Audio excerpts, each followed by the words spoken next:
Hello again, this is Mrs. Haneen Khair from Al Shumukh International School.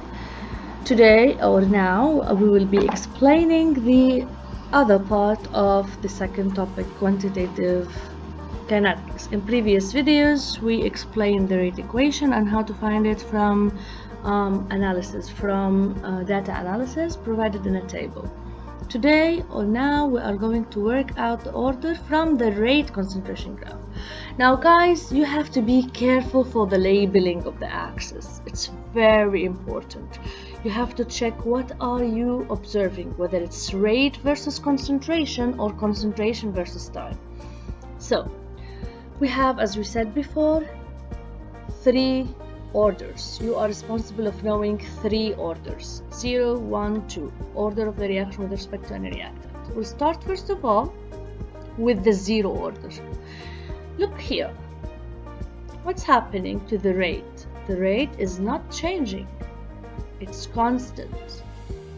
Okay, what's happening to the concentration? The concentration is increasing because it's going from on the x-axis. So you're going from 0. Even when the concentration was 0, the rate had the same value. When you increase the concentration, the rate did not change. When you increase the concentration more and more and more, the rate is not changing.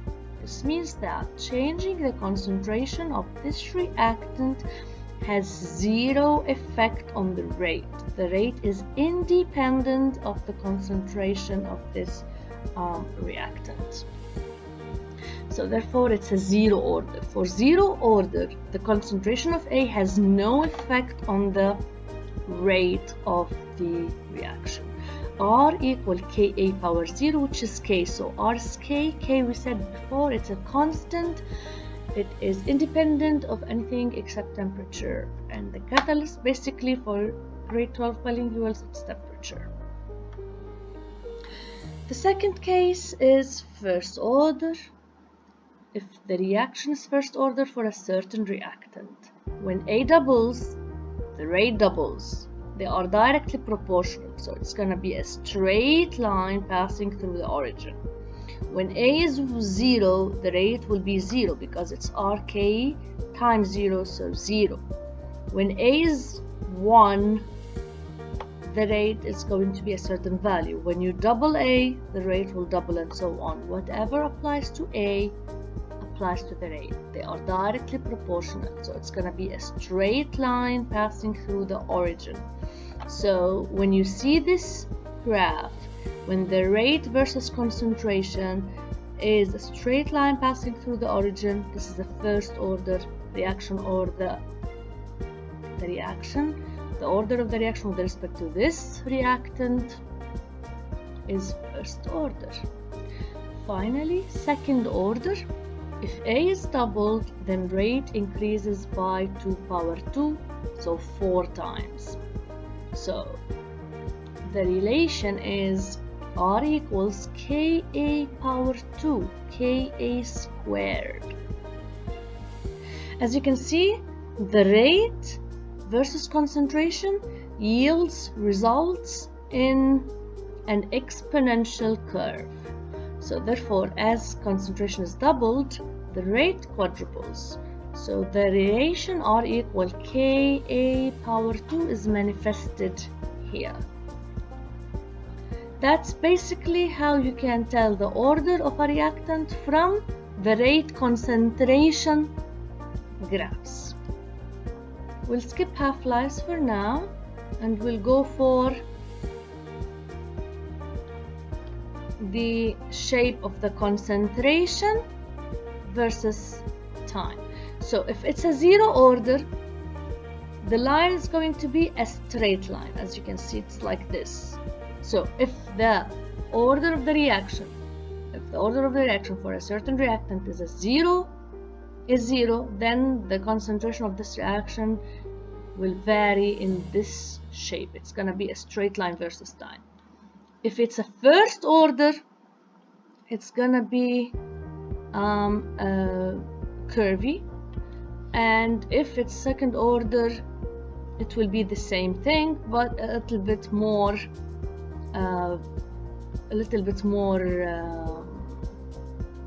curvy. steep. So let's sum it up. Whether if it's a zero order, the rate is constant even if the concentration is increasing. And the concentration versus time is a straight line decreasing very steeply. So if it's a first order, the rate versus concentration is going to be a straight line that passes through the origin. And the variation of the concentration of the reactant versus time will give you this shape of the curve. If it's a second order, the rate versus concentration is an exponential curve, and the concentration versus time will vary in this way. As you can see, when the concentration varies versus time in first and second order, it's basically the same thing. It's really hard to distinguish between these two. So therefore, we need a method to differentiate. This method is called the half-life method. Alright, what's the meaning of a half-life? The half-life of a reactant is the time taken for the concentration of that reactant to be reduced by half. So let's say you're starting with 1 mole per decimeter cube. The half-time is reached when the concentration is 0.5 mole per decimeter cube. The shorter the half-life, the faster the reaction is progressing. This means what? This means that if the time needed for the reactant to be consumed into half its original amount is very short, this means that the reaction is really fast. If the half-life is constant, then the reaction is first order. If the half-life is rapidly increasing, then this means that the order is second order. If the half-life is decreasing, this means that the reaction is zero order for this reactant. Alright, so check this experiment or this reaction. N2O4, N2O is plotted versus time. This is the only reactant, and we are going to find out the rate order of the reaction with respect to this reactant, whether it's 0, 1 or 2. We are plotting concentration versus time. From the shape of the curve, since it's not a straight line, it's gonna be either 1 or 2. It's not zero order. So how to make sure if it's 1 or 2? We have to measure the half-lives. So we're starting with 1. When it's halved, it's gonna be 0.5. So we'll go all the way to the curve and then down. Excuse me, I don't have a ruler here, so I'm trying my best. So as you can see, down. So basically it's 53 or something. Of course, you'll have a graph paper so you can easily read the time from the graph. So again, the half-life is the time needed for half of the original amount to be consumed. So 1, you're going to 0.5. So what's the time needed for the consumption of 0.5?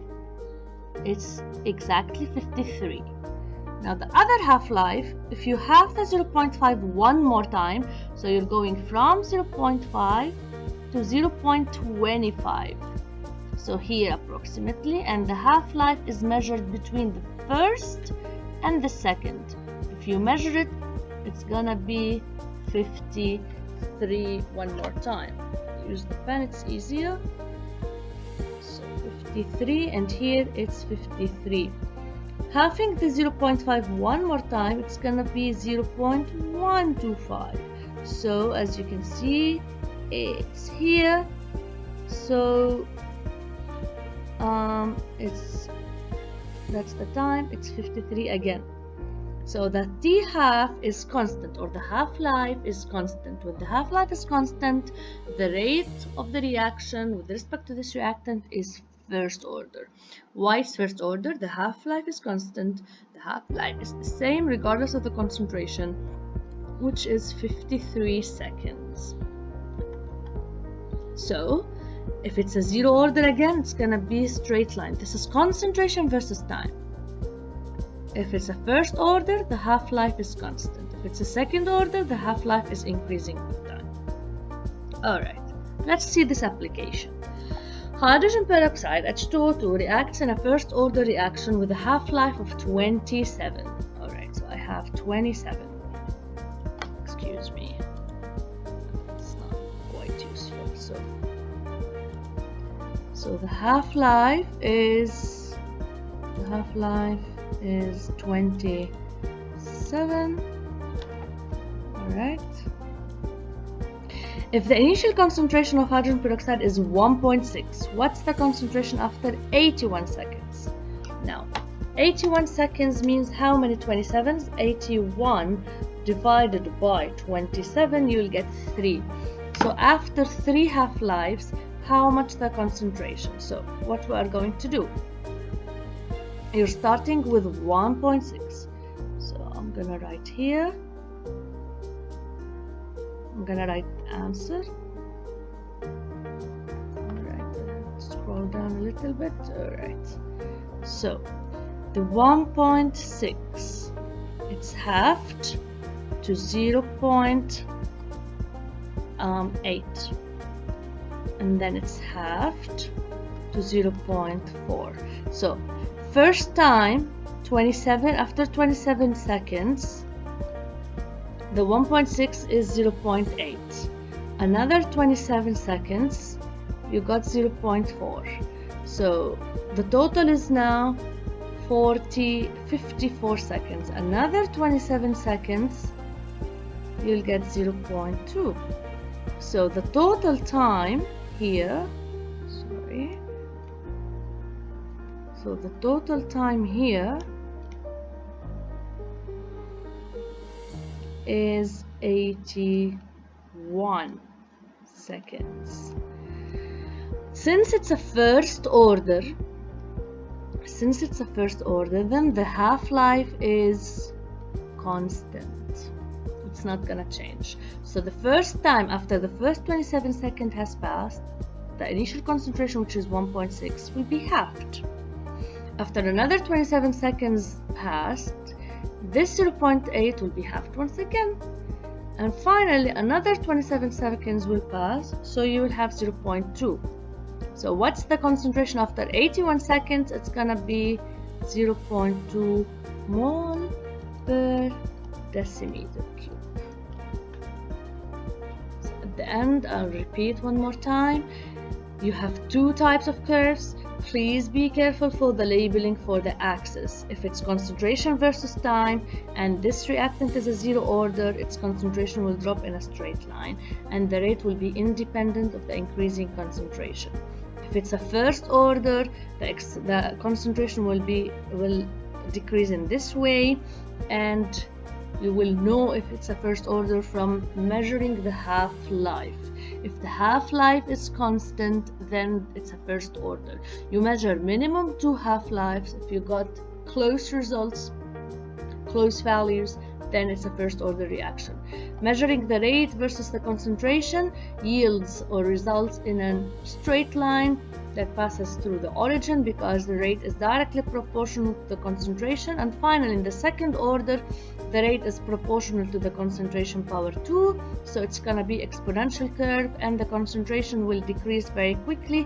Measuring the half-life in the second order reaction will give you increasing values, and if you measure the first half-life and you measure the second half-life, you will see that the half-life is increasing rapidly. That's what differentiates between first order and second order reaction. Now, how to calculate the rate constant? I already mentioned in the first video that K is a constant. It's independent of the concentration. It's very easy to find out K. Once you know the rate equation, R equal Kxy square, what you will do is just rearrange the equation. So as you can see, you have here K equals R over X times Y square. We already solved this before, and we figured out that R equals Kxy square. If you need to find out more about the rate equation, you can refer to the previous video. So K equals R over XY square. So you just choose one experiment In this case, I chose the third experiment.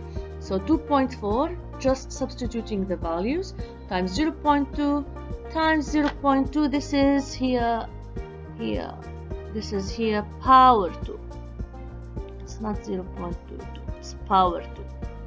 So the answer will be 3.0 times 10 power minus 4.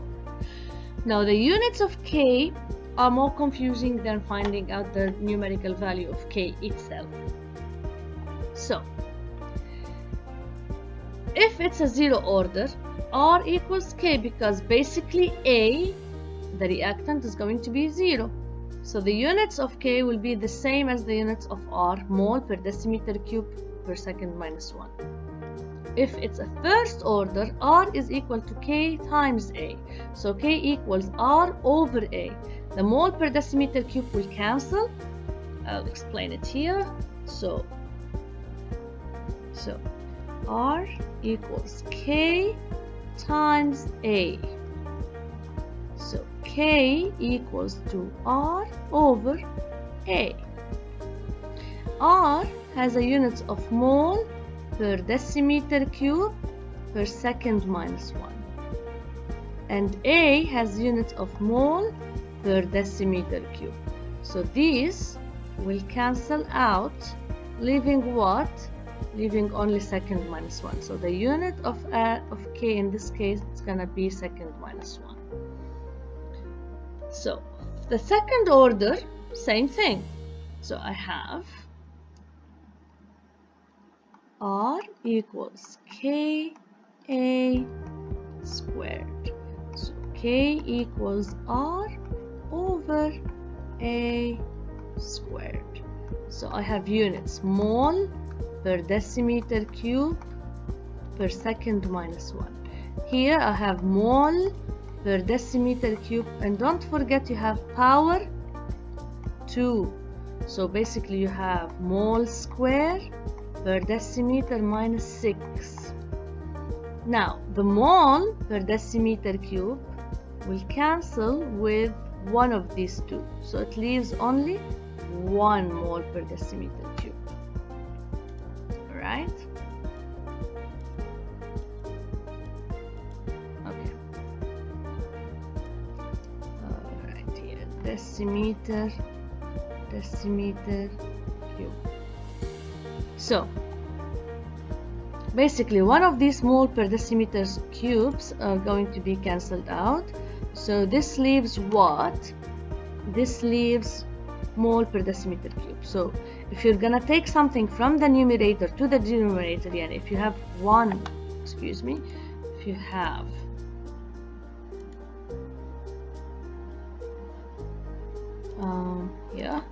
okay, so if you have 1 over 10, taking out the 10, it's 10 power minus 1. You just invert the sign.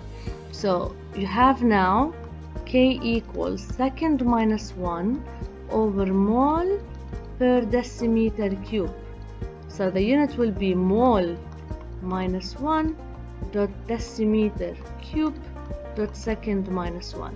That's the unit of K in the second order reaction.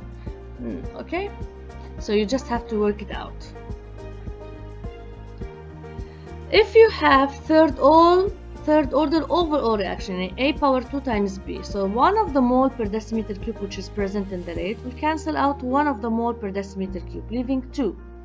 So K is equal to mole minus 2 decimeter 6 over second minus 1. Again, I'll write it down here. So R equals to K, so let's write K here, R over A square times B.